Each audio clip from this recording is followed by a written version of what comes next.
자, 이번 시간에는 이제 통합과학 6강으로 왔고 물질의 전기적 성질에 대해서 알아보도록 하겠습니다. 물질의 전기적 성질은 자유전자에 의해서 결정이 됩니다. 원래 이제 물질을 이루는 원자는 이 원자 핵과 전자로 이루어져 있는데 이 전자가 이제 전기력에 의해서 원자 핵에 속박되어서 존재를 합니다. 그러니까 이제 원자 핵이 이렇게 있으면 원자 구조상 이렇게 전기력에 의해서 전자가 이렇게 붙잡힌 상태로 이렇게 존재를 한다는 건데, 여기서 이제 물질의 특성에 따라서 원자 간의 상호작용으로 이 전자들이 떨어져 나오거든요. 이렇게 자유롭게 이동할 수 있는 전자를 자유전자라고 하고요. 이 자유전자가 만들어지는 정도에 따라서 물질을 구분을 합니다.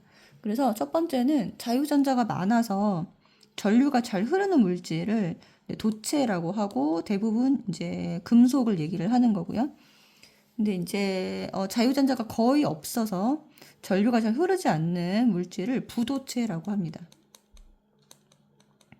부도체는 일반적으로 이런 나무나 플라스틱, 고무 같은 것들인데 이제 비금속으로 이루어진 물질들이라고 보시면 되겠습니다. 자, 그다음에 전기적 성질이 도체와 부체의 중간 정도인 것을 이제 반도체라고 하고요. 그래서 약간의 불순물을 첨가하거나 했을 때 이 자유전자가 생겨서 전자의 흐름을 바꿀 수가 있습니다. 그래서 얘는 반도체는 전기적 성질을 변화시킬 수 있는 물질이다 라고 보시면 되겠습니다. 변화시킬 수 있다. 도체랑 부도체는 변화시키기가 어렵습니다. 이제 반도체가 변화를 시켜서 여러 가지 이제 그 전기 제품 또는 소자 이런 것에 이용이 된다라고 보시면 되고요. 전기적 성질을 이용한 반도체에는 일단은 순수 반도체가 있는데 순수 반도체는 규소나 저마늄으로만 이루어진 걸 말하고요.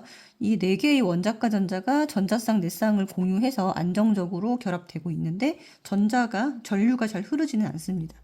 그래서 지금 그림을 보시면 이렇게 순수 반도체 또는 진성 반도체라고 하는데 14족 원소로만 이루어져 있고 규소랑 저마늄 이런 걸로 되어 있고 네, 전기 전도성이 그렇게 좋진 않다.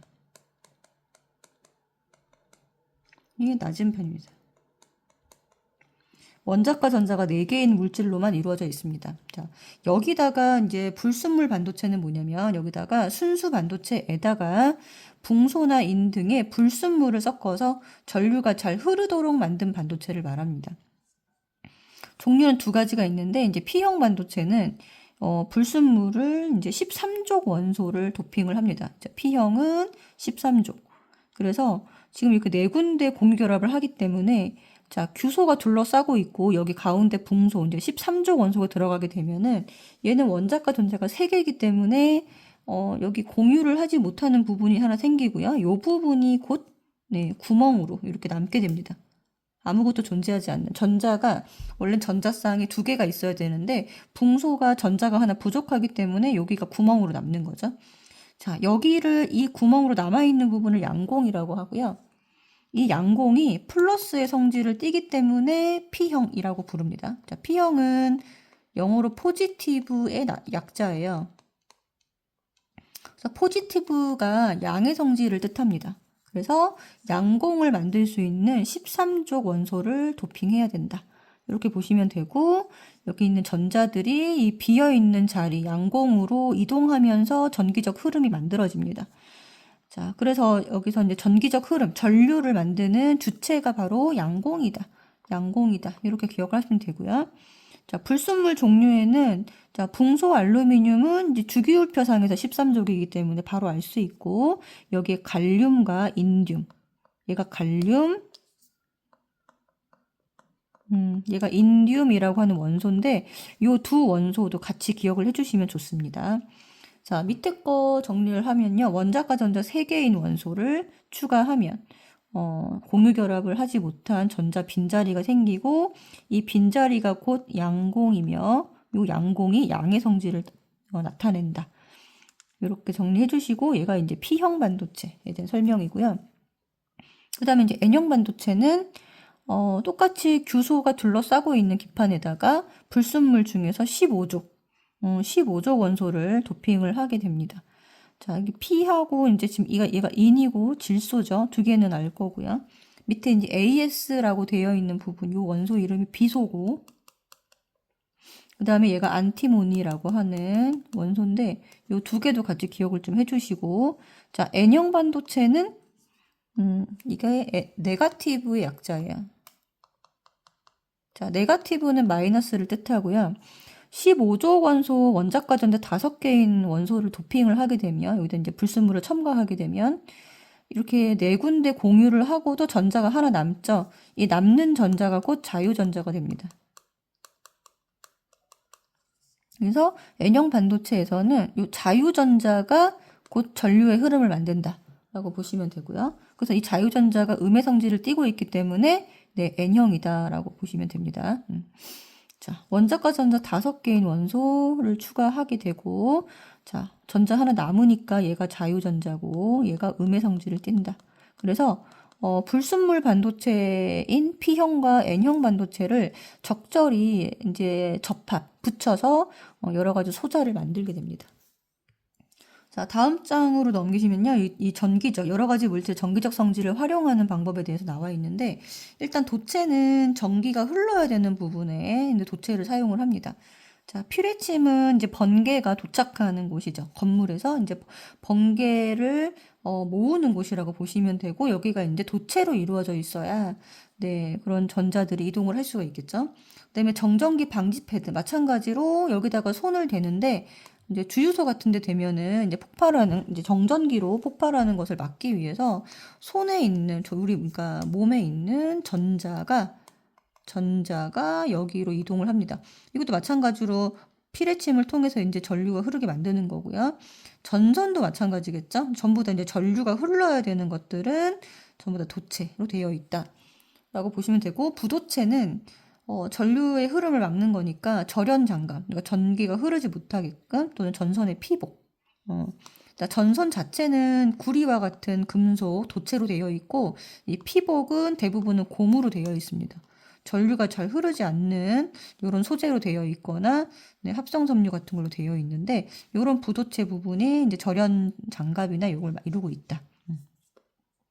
그다음 반도체, 중요한 게 반도체죠. 반도체를 이루는 대표적인 소자 3개는 그림으로 나타내 놓은 거예요. 자, 다이오드라고 하는 거는요, 말 그대로 지금 반도체가 2개가 붙어 있다라는 뜻입니다. 다이오드의 말 뜻이. 자, 근데 대부분 이제 보통은 같은 것끼리 붙이는 게 아니라 P형과 N형을 붙여서 씁니다. 자, P형과 N형을 붙여서 쓰는데 이 다이오드의 역할은 전류를 한쪽 방향으로만 흐르게 만든다는 거예요.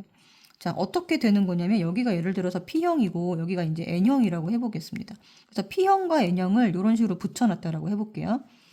자, 그러면 여기를 전류를 전선, 소선을 이런 식으로 이제 흐르게 만드는데 이렇게 연결되어 있을 때만 전류가 흘러요.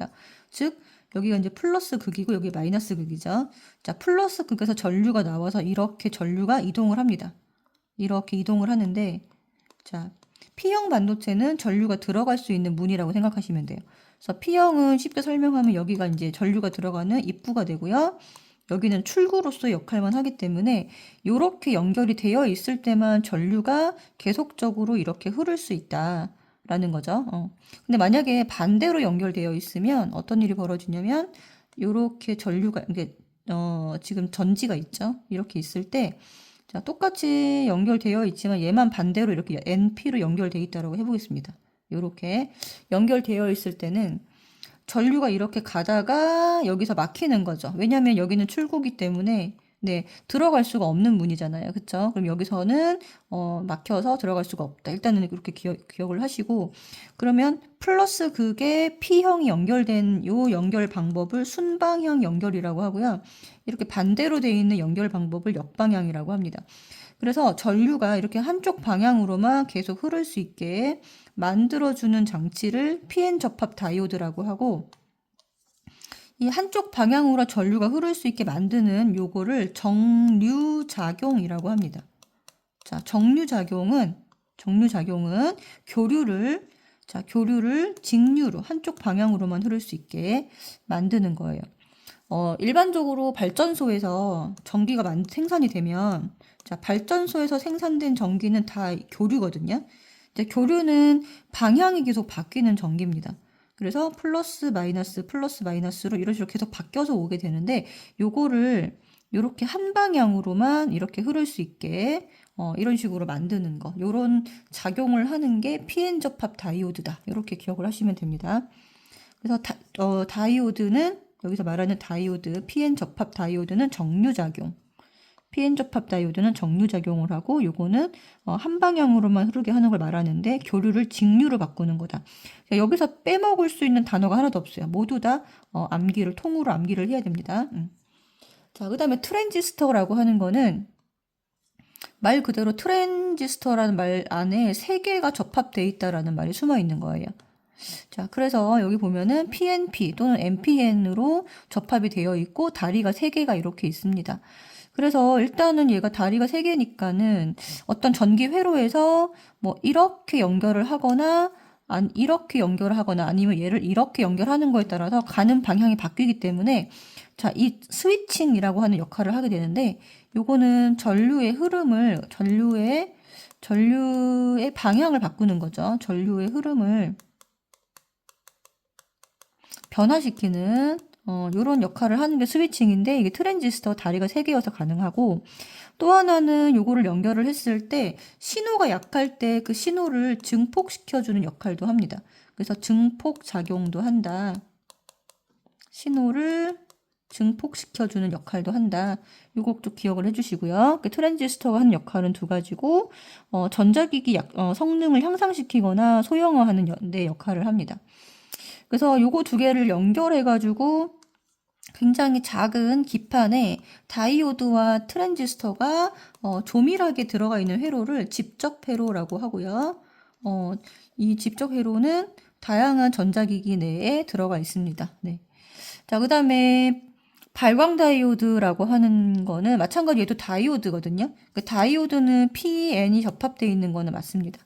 자, PN이 얘도 접합이 되어 있는 거지만 얘가 하는 역할은 전류가 흐를 때 전류를 빛으로 바꿔주는 역할을 하는 거예요. 자, 근데 PN 접합인 당연히 얘도 자, P형이면 13족 원소가 도핑이 될 거고요.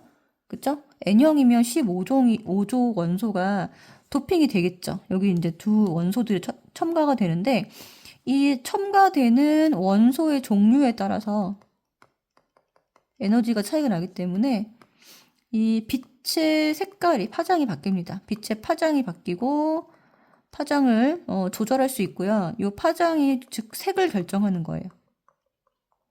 그래서 원소 종류에 따라서 색을 변화시킬 수 있다라고 기억을 하시면 되고요. 그다음에 이제 발광 다이오드가 개발된 순서는 네, 적색, 그다음에 녹색, 파랑색 순서로 개발이 됐다. 이렇게 네, 보시면 되겠습니다. 자, 그리고 밑에 보시면은 이제 쭉 설명이 나와 있는데 한번 보겠습니다. 자, 이 다이오드 트랜지스터 방금 설명했던 거고요. 요것들이 집적 회로를 연결하고 있고, 자, 집적 회로는 우리가 말하는 이제 메모리 카드나 아니면은 뭐 CPU나 뭐 MPU 이런 것에 들어갈 수 있다. 즉 이게 중앙 처리 장치에 들어갈 수 있다. 요걸 중앙 처리 장치로 바꿀게요. 중앙 처리 장치를 이루는 소자입니다. 네. 중앙 처리 장치를 구성하고 있다. 발광 다이오드 우리가 얘기하는 LED를 말하고요. 그다음에 유기 발광 다이오드는 OLED를 말합니다. LED 디스플레이 위에서 봤던 거 똑같은 거예요. 전기 에너지를 빛으로 바꾸는 성질이 있어서 이걸 디스플레이로 활용을 하고요. 태양 전지는 빛을 전기신호로, 전기 에너지로 바꾸는 겁니다. 네, 그래서 둘이 어떻게 되죠? 완전 정반대잖아요. 이게 이제 똑같은 소자인데 이걸 어떻게 활용하는지에 따라서 이렇게 전기를 빛으로 바꿀 수도 있고 빛을 전기로 바꿀 수도 있는 겁니다. 자, 이제 유기 발광 다이오드는 전류가 흐를 때 유기 물질 자체에서 빛을 방출합니다. 여기서 중요한 거는 전류가 흐를 때입니다. 그러니까 스스로 방출하는 건 아니에요. 전류를 이제 흘려주면 유기 물질 자체에서 빛을 방출한다. 그리고 얇고 가볍기 때문에 휘어지는 디스플레이에 활용할 수 있다라는 겁니다. 자, 그래서 이제 이런 것들을 자율주행 장치나 태양광 발전, 인공지능 장치, 우주 항공 기술 또는 스마트 기기 등등의 여러 가지 방면에서 지금은 안 쓰이는 곳이 없을 정도로 다 이용이 되고 있죠. 자, 그리고 앞에서 얘기했던 그 PN 접합 다이오드는 전류를 한쪽으로만 흐르게 한다. 즉 정류작용을 한다라고 했는데 앞에 설명한 것을 조금 더 자세하게 보겠습니다. 그림을. 자, P형 반도체에 플러스 극을, N형 반도체 마이너스 극을 연결하는 방향이 순방향 연결이고 이때 전류가 흐릅니다. 순방향 전압을 걸어줬을 때 전류가 흐른다. 이렇게 보시면 되고요. 어떻게 되는 거냐면 지금 여기 그림처럼 P형 반도체는 양공이 있고 N형 반도체는 지금 전자가 있죠. 자, 그런데 지금 여기서 보시면은 양공은 양의 성질을 가지고 있기 때문에 얘네들은 이쪽 방향으로 이렇게 음극으로 이동을 하니까 이 부분을 접합면이라고 하는데 양공도 접합면으로 이동을 하고요. 전자도 얘는 마이너스 성질을 갖고 있으니까 플러스 극 쪽으로 이동을 해서 둘 다 접합면 쪽을 통과합니다. 그러니까 접합면 쪽으로 이동하는 거죠. 둘 다. 그래서 양공과 자유전자가 둘 다 접합면 쪽으로 이동을 해서 여기에서 얘네들 메꿔지기 때문에 전류가 계속적으로 이 부분을 흐를 수 있다라고 보시면 되고요. 그래서 양공과 전자가 접합면을 쉽게 통과함으로 전류가 흐른다. 이렇게 설명이 되어 있죠. 자, 그러면 역방향 전압일 때는 전류가 흐르지 않습니다. 전류가 흐르지 않고 P형 반도체에다가 마이너스, 그러니까 반대로 연결을 하게 되면요. 양공은 이쪽 방향, 접합면의 반대쪽. 자, 자유전자도 접합면의 반대쪽으로 이동을 합니다. 자, 둘 다 접합면의 반대쪽. 요 방향. 자, 반대쪽. 접합면의 반대쪽. 또 접합면의 반대쪽으로 이동을 하면서 이 부분의 양공과 전자가 통과할 수 없게 됩니다. 자, 그럼 여기가 비어버리게 되겠죠? 그러면서 이 부분이 마치 벽과 같은 역할을 하게 되죠. 그러면 전류가 이쪽을 통과할 수가 없습니다. 네. 그래서 접합면을 통해서 얘네들이 이동할 수 없기 때문에 전류가 흐르지 않는다. 이렇게 기억을 하시면 되겠습니다.